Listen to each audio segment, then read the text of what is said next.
From the Tropicana Casino and Resort in Atlantic City, I'm David Spatz, and coming up next, how do you turn an underperforming penny slot machine area into one of Atlantic City's most popular and exciting nightclubs? You're about to find out on the premiere of Curtain Call, the Boogie Nights edition. Stand by and get ready to shake your groove thing because the reality begins right now. Curtain Call with David Spatz, the Boogie Nights edition. Presented by Tropicana Casino and Resort.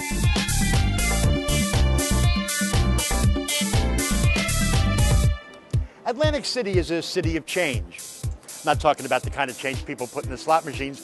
This is a different type of change. Casinos are popping up all over the country, and it's no longer enough for Atlantic City to be just another gambling town. Today, there's less of a reliance on gambling in Atlantic City and a more concentrated focus on developing a reputation as an entertainment destination. Just about every casino in town has been adding restaurants with brand name chefs, performance venues, and ultra chic nightclubs. The Tropicana Casino and Resort has been one of the properties in Atlantic City that always seems to be in some sort of an expansion mode. For over 20 years, they've been adding restaurants, bars, retail space, more hotel rooms, and a bigger gaming floor. But this time, the Trop is actually doing something that just 2 years ago would have been considered unthinkable in the casino world. They removed a large popular slot area and replaced it with a nightclub.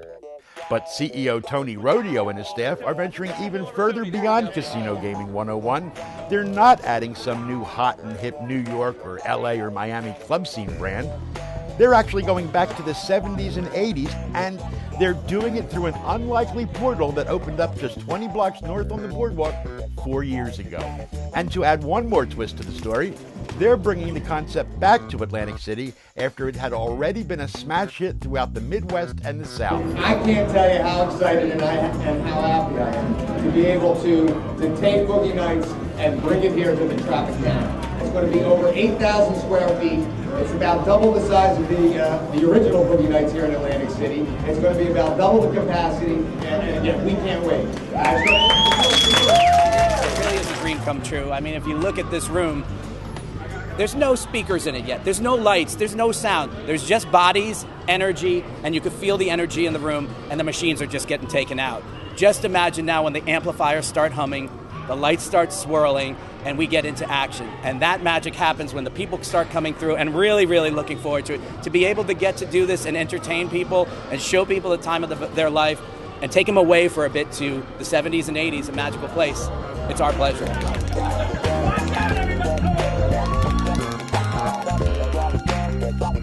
About 4.5 years ago, the whole idea behind Boogie Nights was born out of basically a one-night marketing event when you were president of Resorts. Right. What was the thought process behind this?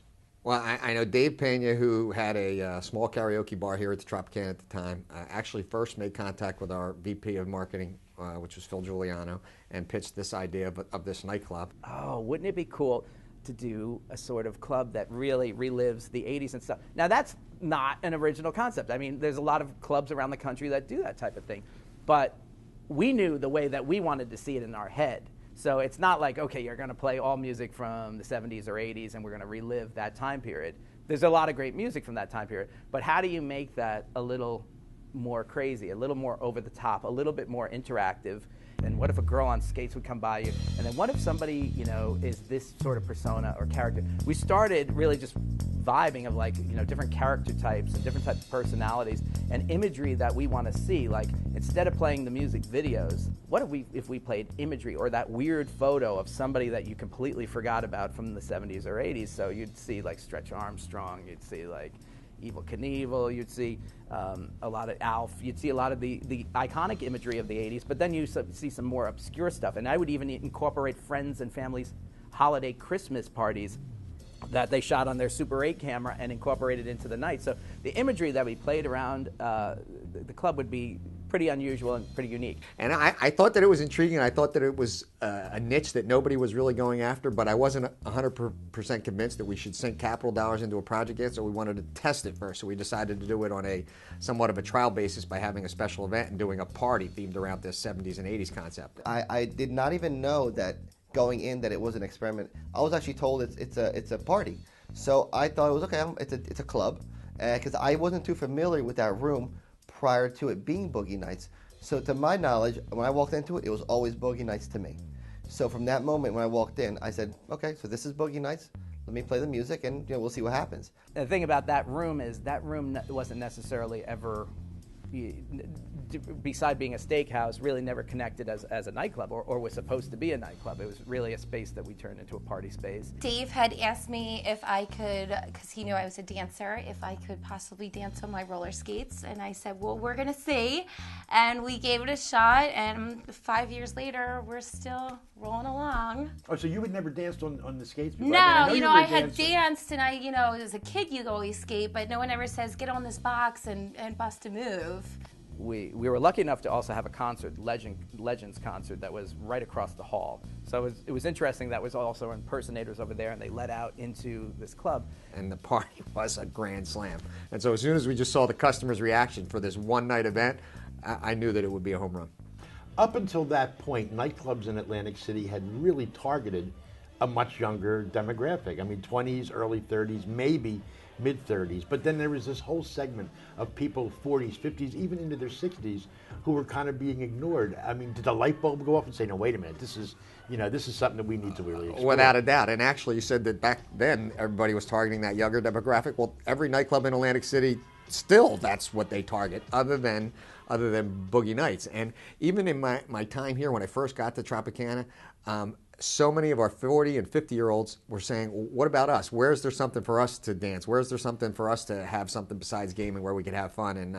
And so I think you're absolutely right. That segment of the customer has really been ignored from a nightclub standpoint. The initial concept I thought was brilliant. It was amazing to me that it hasn't been done before. When I walked in there, I was like, wow, like what was the city waiting for? I've been to New York and been to other places, and there's been clubs that have been cool and retro, but this brought Atlantic City to a new level, I think, when it came to clubs, because it was fresh and invigorating, and it wasn't the same old thing. I mean, not that the younger clubs aren't cool, but when you start getting older and you're looking for other options, I mean, this really filled the void that was needed. And then you walked in and you saw the disco ball hanging, and then you saw the floor that was illuminated like Saturday Night Fever. You started saying, geez, they did it right, too, which is something that Atlantic City always doesn't do, and they did it right. People really connected to what we were doing at Boogie Nights because we weren't looking the other way. The bartenders really did make eye contact, and our characters really did, take you into this other world. And I think we did a good job of, winning over both, all the generations, younger, older, bachelor, bachelorette parties, things that you'll see at Planet Rose or in other places,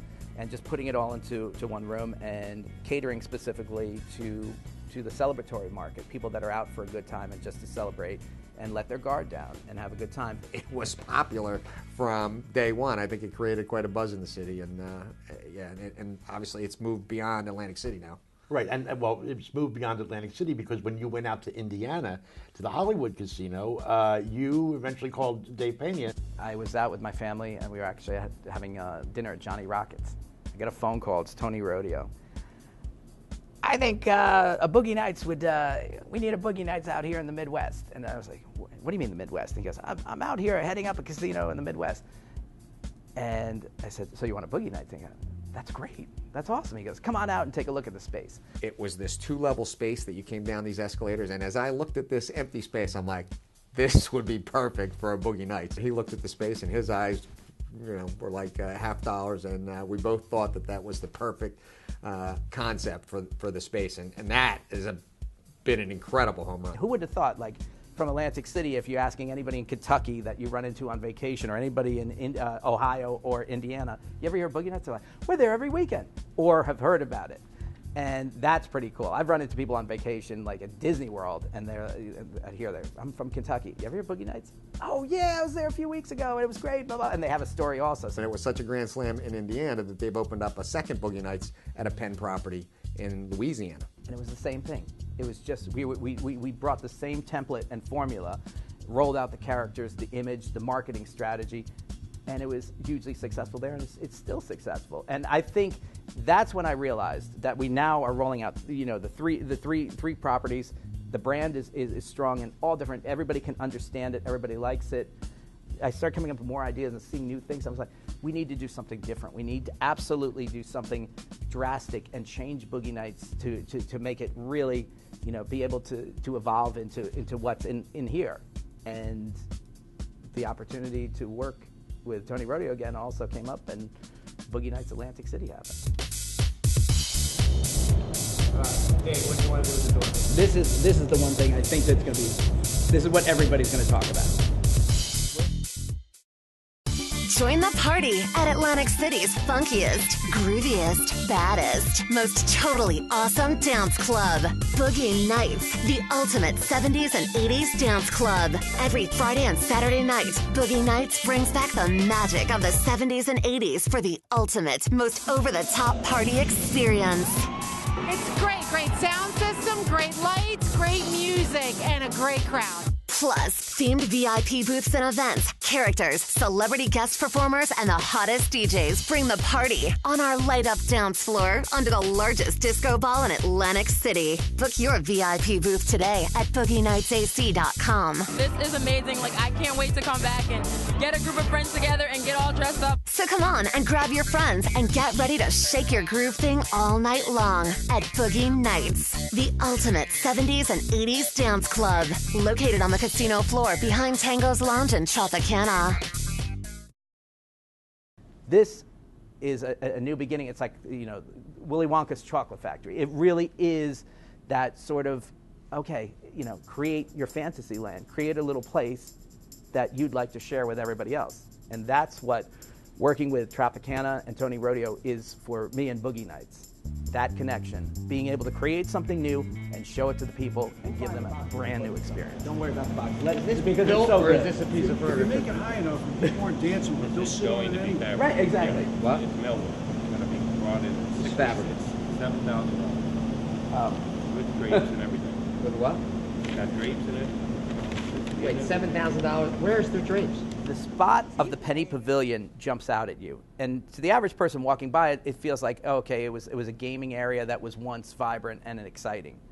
But every time I would walk past it, I felt like there wasn't vibrant and exciting, and it was just standing there waiting for something to happen. And if you look at the shape of it, it's got those octopus arms. It's almost very inviting. It's got the neon tubing already in it. At that time, the ball, that dome was almost calling out at me. I literally started imagining that ball becoming the Boogie Nights logo and then circling around like the Daily Planet type thing. And I started realizing that this is a cool room. We looked at 3 different spots. When you're in the Palm Court, and there's real high ceilings, and then as you're going down towards where the escalators take you to the front desk, there's real high ceilings. I thought about walling that off. That really didn't make too much sense. Ultimately, it would have been a huge project, and I think that space is integral to the flow of the property. The other space that we looked at, there's this area we call the black hole in the casino with real high ceilings, and thought about somehow sectioning that off and making that the nightclub. But we kept coming back to the space where it ultimately is. I didn't like the look and feel of that slot zone. It's out of step with the rest of the look and feel of our casino, but as I looked at the neon high ceilings, it was like, this is the perfect spot for it. The room allowed for the expansion. We allowed to do things that we weren't allowed to do before, meaning we were able to come up with created theme booths. This could be 2 booths. This is a blacklight 70s booth, right? It's one of the things that customers have always said to us is, we like your theme booths, and this is in the other states. Well, we never did that in Atlantic City. So Love Shack should be a completely red type or pink or red type feeling. Awesome 80s should have that sort of lines. Now we have an opportunity to create these little theme booths and add more seating where people can, people want to be, spend the time. They want to spend the night, but they want to have an experience with it. So we created all these little theme booths. I kind of like this environment that we've created. It's a private booth in and of itself, and it's a really neat space to add a couple of other locations where there's a couple dance platforms. I mean, remember, that wall's not there. Oh, that whole wall comes down. When you come in here, you're looking right into the dance floor, so it's not like you don't see all that. You're in an environment full of people that are going in one direction and seeing the ultimate end result.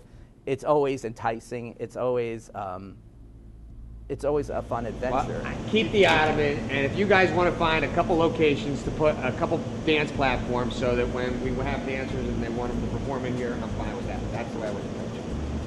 All right? And matter of fact, like we do have in the back, if you wanted to put in this, can we put a couple of dance poles, or one dance pole in this one section back here? That'll be one of the what? That is the Love Shack. So. Put a dance pole in the middle of this. The Love Poles. Where? Here? Yeah, right in the middle. Well, it's got to be able to support a 250-pound woman who thinks that she's ready to hula hoop. It was really the perfect room for us to expand like this, to go out wide. You know what I mean? To really take from the second you walk in to the to the very back of the room and give you some sort of feeling and a sort of flow. And that was very important. And that room allowed it. And there was a climactic part too. I mean, the room is, really, it's like a tent. It's like the big top. This is the one thing I think that's going to be, this is what everybody's going to talk about. We're having the catwalk up there. I want to talk to Paul about having a glitter door, and this is our specialty thing, and this is called Behind the Glitter Door. Like Behind the Green Door, the film, Behind the Glitter Door. So we don't know who's going to come out behind the glitter door, and that's where we bring out our special guest surprise acts, or celebrities that might just come in that might not spend the whole time here, or any sort of special guests or dancers or whatever, but the beaver comes out of there. We don't know who's coming out behind the glitter door. And how far does that go? It goes from neon and there's a to question neon? mark with glitter. Here's another thing. This is where we do the upsell. If you want to pay for a premium booth and also bring your guests out there for a special announcement, you have it up there. And everybody will say, I want to come out behind the glitter door. I want to be, so therefore we sell, literally sell it for a premium price. And when you purchase a VIP booth, that gets you one dance up on the catwalk. Exactly. And then you get to come out behind the glitter door. People are going to be proposing to somebody from up there, saying, I love you, happy anniversary to my... That's going to be, I agree. That's what There's going to be a catwalk. All right. Good.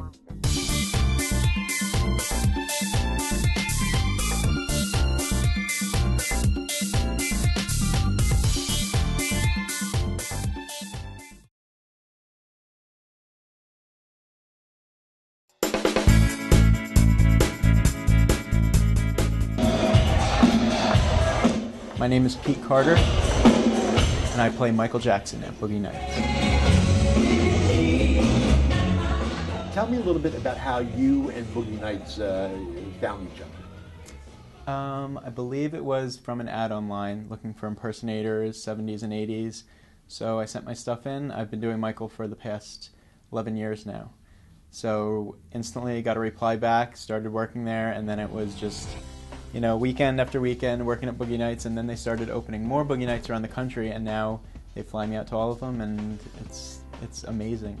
In the beginning, it was more of just a hobby. I was a fan, I was young, and every party I went to, they, made me dance, so I started doing the costume and the makeup, and it kind of slowly turned into a job. It's something I never thought, I never planned it out like this, but it's full-time now, and it's all I do, and I love it. I see the character. Yeah.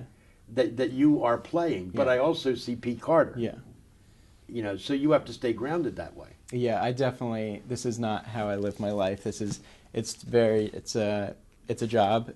I don't think I am Michael. I don't think I should be treated like a superstar. Some of the impersonators I know, they want to stay in a suite like they're Michael Jackson. They want to have security like they're Michael Jackson, stuff like that. And I know that's not how it works. There are a lot of fans and a lot of impersonators too that are very passionate about it, that are very normal people. I want to say that. I think the media and the news like to particularly get that really weird, out of his mind person on camera, and then that's the image that goes around to everybody.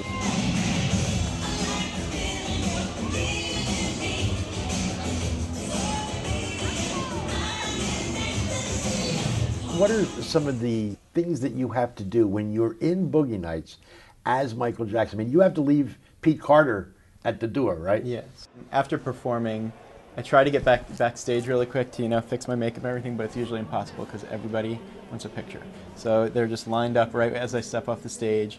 And I got the chance to meet Michael a bunch of times, and I know that he never said no. He would take all the time with the fans and take pictures and sign autographs. So I try to be just as polite and humble as he is with fans, that, when you see a huge line and everybody wants a picture, I try to make it happen.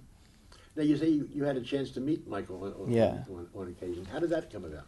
I got to meet him about 7 times throughout my life, and he got to see me all dressed up and everything, complimented me on my costumes. He loved the whole impersonator thing. And the last time I got to see him was 2 months before he passed away, and I told him the only tattoo I would ever get is if he signed my back. And he signed it in Sharpie, and I got it tattooed on that night. I would think that of all the people out there that impersonate Michael Jackson, that darn few not only had a chance to meet him 7 times, but go to Neverland twice. The first time we went in was his 45th birthday, maybe, and we were just putting gifts outside the gate and everything. So we went out there and we were blasting music, and security came out, and we thought, you know, okay, we're going to get in trouble, we're going to have to leave. They said, Michael knows you guys are out here. He said you could all come in. Opened the gates, they made us hand in our cameras, and we went in and spent the whole day there until 11 o'clock at night, just free run of the place. It was unbelievable. Did he interact with you? Or? That day he stayed in the house. He had guests over for his birthday and stuff.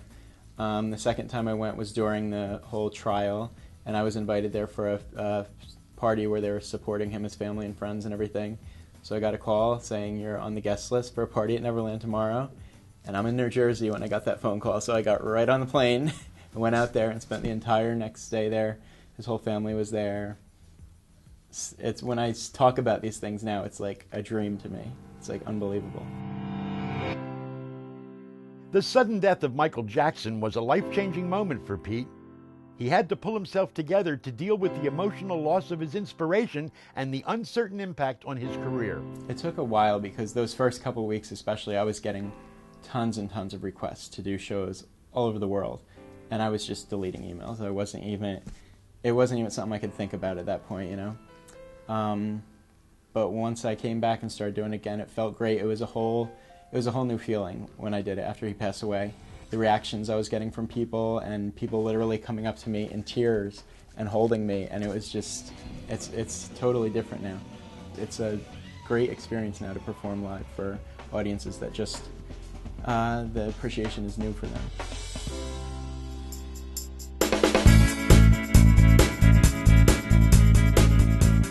Because we're not that far away, or we're as far as hiring then all the bartenders and servers. Where do we stand with that? We got names, we got people lined up, we got great people lined up too. So is every week we conduct an operations meeting and I have an agenda. We all have ADD and it's hard to stick to the agenda. That would be great if the servers are also skated too, some of them. You know, like the bottle service, VIP bottle service server skated to you. We think we're on track and Tony will throw something out where it changes everything. But I think we're making a big presentation with the idea that we have this door that somebody can come popping out of that every year. Now you're getting a really big deal made about you. But having the server who comes to you on the skates, or even a hula hooping server. Do we have the ability to let customers for special, you know, they want to pay as part of their VIP booth to be able to have a dance or two up on the catwalk? We can set that up, we just got to go up there with them so they don't... Well, can we legally let people up there? It's up through the fire exit. I think so. Yeah. Could you get clarification? Could you get, well, yeah, risk as well as, I don't know if there's any code issues. It's an employee-only area or something. And if I have 10 items on the list, maybe 5 will get covered. There's 10 to 12 people, but it changes. There's conversations within conversations. The Boogie Nights candies being passed around. It's crazy. The people will get introduced a lot more. You know, I mean, we played it up a little bit, but where's this? Absolutely. And this weekend we actually just unveiled Mr. Ball for the very first time. What I was thinking is Boogie Nights at Tropicana is so big, and it's such a big room that no matter how much retro gear we're going to throw on, we're still going to be dwarfed by the room. Mm-hmm. So unless we're up on the catwalk. So Diane, as the person in charge of getting the word out to the media about Boogie Nights, what's the first thing you do? Create excitement. I want to see what's going on, what are the plans, what are the colors, what are the booths, and then really take that to the next step of planning the booth, the cost, the theme, creating media plans, press releases, marketing plans, websites. When is the Roller Girl going up on the board? That's this month, and then next month we're going to do a combination of all the characters that they're coming. So what's the? And when does the actual date start to get announced? We thought about doing a countdown. Countdown in April at some point. Right. We're using social media as a tool to create excitement as well as the countdown, introducing our characters, introducing elements of the club. When we have something to promote, it's out there. Fred Snyder from B-52s, you know, he's coming to Planet Rose singing karaoke before, so to pay him, all we're asking them to do is come in and drink with the customers. To actually what about the opportunities to bring in some of the celebrities? I mean, I would imagine this is like a whole new outlet for them. It is, and again, it requires its own marketing campaign from now through the end of August. We have a list of entertainment from Lisa to Tiffany to Rob Bass, Jimmy Snuka, and then there's promotions that go along with that. So we need to, from a marketing standpoint and planning standpoint, we have to have a date because it's getting close. So you're telling me I'm telling the you end of April. Yes. I'm going right up to the 27th is Friday. That's when I'm hoping to get my CEO and ready to go. So I would like it to be a soft opening. Right. The only problem with a soft opening is once it's open, it's open. So to do a media night, to do something big, the following week, it's almost anticlimactic if the world already knows what it looks like. That's my one concern. So what if we did the weekend of the 27th of April, we did an employee night. Okay, so then Friday the 27th would be employees. Right. So if there's certain things that aren't ready, it's not the end of the world. Mm-hmm. And then the 28th, customer only invite party. The whole world doesn't get to see it, so we still get a second day to dry run it. And then Friday, May 4th would be media night, where the media, we have a cocktail party in the lounge, and it starts at 7 or 8 o'clock for the first hour, and then it opens to the general public for good later that night. Yep. All right? Yep. Okay, so then the date for the world that you can start teasing is the first weekend in May, which is going to be Friday the 4th. Cut the ribbon and away we go.